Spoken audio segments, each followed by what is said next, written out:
Bonjour et bienvenue dans ce tutoriel. Alors aujourd'hui, nous allons passer à une nouvelle étape essentielle dans cette phase de data preprocessing. Cette phase consiste à diviser le dataset entre un training set et un test set. Ne vous inquiétez pas, je vais vous expliquer ce que c'est. Et pour construire un modèle de machine learning, c'est effectivement obligatoire. Alors pourquoi faire ça? Eh bien, c'est parce que tout simplement, lorsqu'on construit un modèle de machine learning, d'abord, le modèle va apprendre des corrélations entre les variables indépendantes et la variable dépendante. Et ça, il va le faire dans un sous-dataset du dataset original. Et ce sous-dataset, c'est le training set. Effectivement, le nom est bien choisi puisque c'est là où le modèle va faire son training, dans le sens où il va apprendre les corrélations. Mais pour vérifier qu'il n'y ait pas de surapprentissage, c'est-à-dire qu'il n'ait pas appris par cœur les corrélations, on doit aussi avoir de côté un test set qui va être moins gros que le training set, c'est-à-dire il va représenter 20% du dataset original alors que le training set va représenter plutôt 80%. Eh bien, on devra tester le modèle sur les observations du test set, puisqu'en effet, les observations du test set vont être de nouvelles observations. Des observations sur lesquelles le modèle n'a pas été construit. C'est-à-dire, ça va être des observations qui sont en dehors des corrélations que le modèle a appris. Donc, ce qui va se passer, c'est que on va construire notre modèle de machine learning sur le training set, c'est là où il va apprendre les corrélations. En apprenant ces corrélations, le modèle va faire des prédictions sur les mêmes observations du training set, c'est-à-dire que pour chaque observation du training set, il va prédire si le client correspondant à l'observation a acheté oui ou non le produit, donc il va prédire 0 ou 1, et ensuite on va compter le nombre d'erreurs commises par le modèle. Et on va diviser ce nombre d'erreurs par le nombre total d'observations, ce qui va nous donner la précision du modèle, mais sur le training set. Et ensuite, sans apprendre quoi que ce soit, on va directement établir de nouvelles prédictions sur le test set, c'est-à-dire que pour chaque observation du test set, le modèle va prédire si chaque client du test set achète oui ou non le produit. Et pareil, on va compter le nombre d'erreurs, et on va diviser ce nombre d'erreurs par le nombre total d'observations du test set, ce qui va nous donner la précision. Et ensuite, on comparera la précision du training set et celle du test set. Si les précisions sont plus ou moins similaires, alors ça veut dire qu'il y aura eu un bon training du modèle sur le training set, c'est-à-dire que le modèle aura compris de bonnes corrélations, mais en même temps, ces corrélations ne seront pas des corrélations apprises par cœur, de sorte que lorsqu'il se retrouve sur un nouveau test set avec de nouvelles observations, eh bien il soit complètement perdu puisqu'effectivement il a appris par cœur les corrélations. Donc ça, ce n'est pas le cas si on obtient des précisions plus ou moins proches. En revanche, si on obtient une précision sur le training set qui soit bien supérieure à celle du test set, cela voudra dire qu'il y aura eu un surapprentissage sur le training set, un surapprentissage des corrélations qui fait que le modèle est perdu face à de nouvelles observations, des nouvelles observations qu'il se trouve dans l'incapacité de prédire correctement. Et c'est ça la raison fondamentale de devoir diviser le dataset entre un training set et un test set, c'est tout simplement pour construire le modèle sur le training set et évaluer sa performance sur le test set. Donc faisons ça. Comme d'habitude, on va utiliser une classe qui va faire le job très efficacement.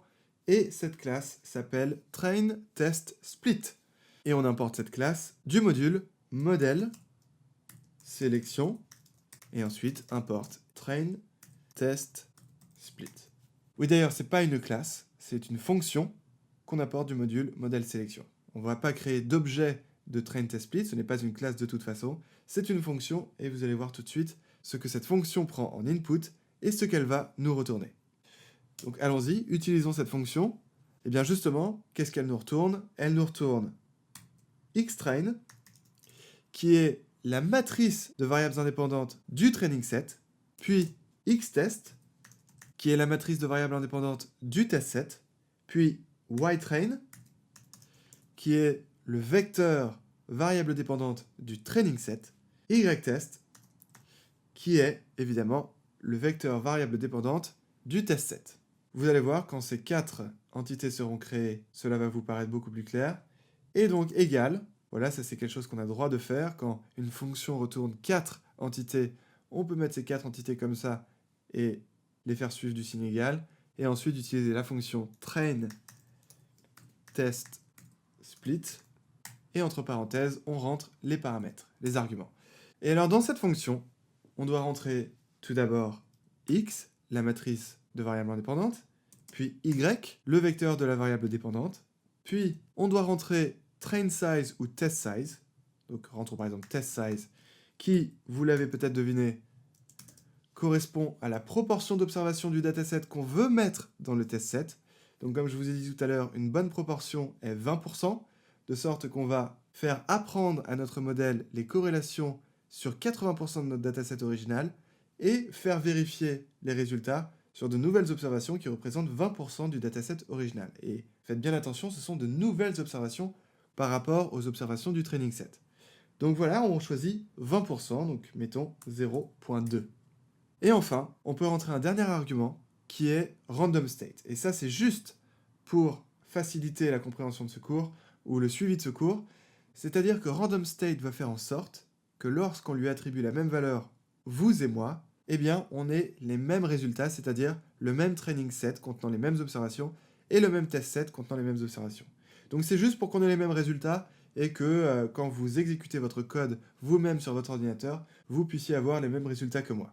Donc on va rajouter ça, mais ce n'est pas obligatoire, c'est juste pour le cours, et on va mettre random state égale 0 ou 42 comme vous voulez, mais en tout cas, si vous voulez avoir les mêmes résultats que moi, il faut mettre la même valeur que moi ici, donc je vais mettre 0. Voilà. Et juste, attention, là je remarque que j'ai oublié de mettre sklearn, puisque comme d'habitude, on prend ce module modèle sélection de scikit-learn, donc il faut bien préciser les deux, et là, a priori, c'est bon, on est prêt à diviser le dataset entre le training set et le test set. Donc, regardons ça tout de suite, on va exécuter les lignes de code une par une. Donc, la première pour importer train test split, voilà, parfait. Et la deuxième pour faire le split du dataset entre le training set et le test set. Donc, allons-y, fait, voyons voir ce qu'on a obtenu. Donc, comme vous pouvez le voir directement dans Variable Explorer, 4 nouvelles variables se sont créées, xtrain et ytrain qui correspondent au training set, respectivement à la matrice de features et la variable dépendante, et xtest et ytest qui composent le test set et qui correspondent respectivement à la matrice de variables indépendantes et la variable dépendante. Et comme vous pouvez le voir, on avait 10 observations à l'origine dans le dataset de départ, on en a 8 dans le training set, et on en a 2 dans le test set, 20%, c'est bien ça. Parfait. Et maintenant, pour vous faire un petit résumé de ce qui se passe, je vais sélectionner ces 4 variables xtrain, ytrain, xtest et ytest. Voilà, et donc pour résumer, ça, c'est le training set composé de la matrice de variables indépendantes xtrain et de la variable dépendante ytrain, et ça, c'est le test set composé de la matrice de variables indépendantes xtest et de la variable dépendante ytest. Et donc, c'est sur le training set que notre modèle de machine learning va apprendre les corrélations pour arriver à prédire à partir de ces informations, c'est-à-dire les informations des clients, si le client va acheter oui ou non le produit. Et une fois qu'il aura établi des corrélations, on va tester si ce sont de bonnes corrélations sur le test set, c'est-à-dire qu'on va faire prédire au modèle si ces deux clients composant le test set ont acheté ou non le produit. Et si par exemple le modèle arrive à prédire que non, les deux clients n'ont pas acheté le produit, eh bien il y aura une précision de 100%. Donc là, c'est juste un petit dataset pour vous montrer un peu ce qui se passe simplement. Après, bien sûr, on travaillera avec des datasets beaucoup plus gros. Et évidemment, il n'y aura pas que 2 observations dans le test set et 8 observations dans le training set.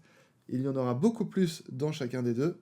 Et vous verrez que calculer la précision sera beaucoup plus pertinent que dans cet exemple-ci. C'est juste pour simplifier et pour démarrer calmement. Mais voilà, c'est ça l'idée. On construit le modèle et on lui fait apprendre les corrélations sur le training set. Et on évalue sa performance sur le test set. Donc maintenant, je vais fermer tout ça. Hop, voilà. Et enfin, nous pouvons passer au dernier step de cette phase de data preprocessing. Et enfin, on va pouvoir commencer à construire les différents modèles de ce cours, des modèles de régression, des modèles de classification et des modèles non supervisés, c'est-à-dire des modèles de clustering. Voilà, j'ai hâte de commencer tout ça avec vous. On va faire le dernier step dans le prochain tutoriel. Et en attendant, bon machine learning!